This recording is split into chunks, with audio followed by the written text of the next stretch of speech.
નમસ્કાર, આપ જોઈ રહ્યા છો સ્પાર્ક ટુડે ન્યૂઝ। નસવાડી તાલુકાના બોરવાણી ગામે કોતર ઉપર આવેલ લો લેવલનો કોઝવે તૂટી જતા 5 ગામના લોકોને ભારે અસર થઈ છે।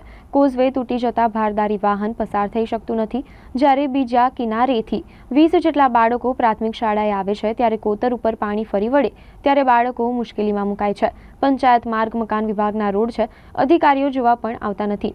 ત્યારે વહેલી તકે અધિકારીઓ કોઝવે રિપેર કરાવે અને નેતાઓ કોઝવે ઉપર સ્લેબ ડ્રેન મંજૂર કરાવી બનાવી આપે તેવી લોક માંગ કરી રહ્યા છે। અમારા સામેના પટેલ ફળિયામાંથી 20 બાળકો આવે છે, પછી વડોસા ફળિયામાંથી અમારે 10 બાળકો આવે છે અને નિશાળ ફળિયામાંથી આવે છે, એમ કરી 40 બાળકો છે।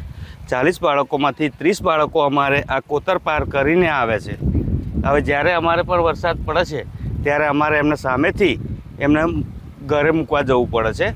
અને બીજું કે જ્યારે પણ વરસાદ પડે છે ત્યારે પણ એમને અમારે વહેલા છૂટા કરી દેવા પડે છે, જેથી અમારે જે સમય ફાળવવો હોય છે ને એ ફળવાતો નથી।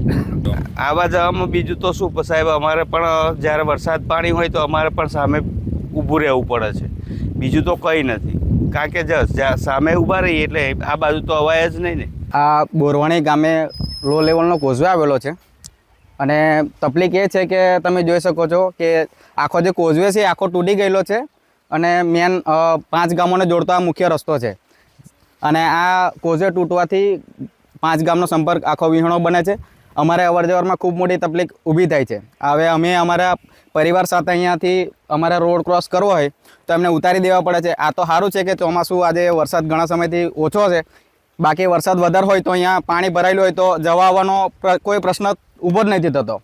એટલે આ વહેલી તકે જો આ કોઝવેનું કામ થાય અને અહીંયા તો કોઝવે એવું નહીં કહેતા પણ બ્રિજ બનવાની માંગણી કરીએ છીએ, જેથી તકી જે આદિવાસી વિસ્તારના જે અંતરિયાળ ગામોના જે લોકો છે જે નસવાડી અથવા આરોગ્ય માટે ગઈ પી જવું હોય તો એમને આ સુવિધાનો લાભ મળે અને આ લો લેવલના કોઝવે થકી ઘણો બધો લોકોને સમસ્યા ઊભી થઈ રહી છે। અવર જવર બાઇક જ માંડ નીકળે છે અહીંયાથી, તો ભારદારી વાહનનો નીકળવાનો કોઈ પ્રશ્ન ઊભો થતો જ નથી।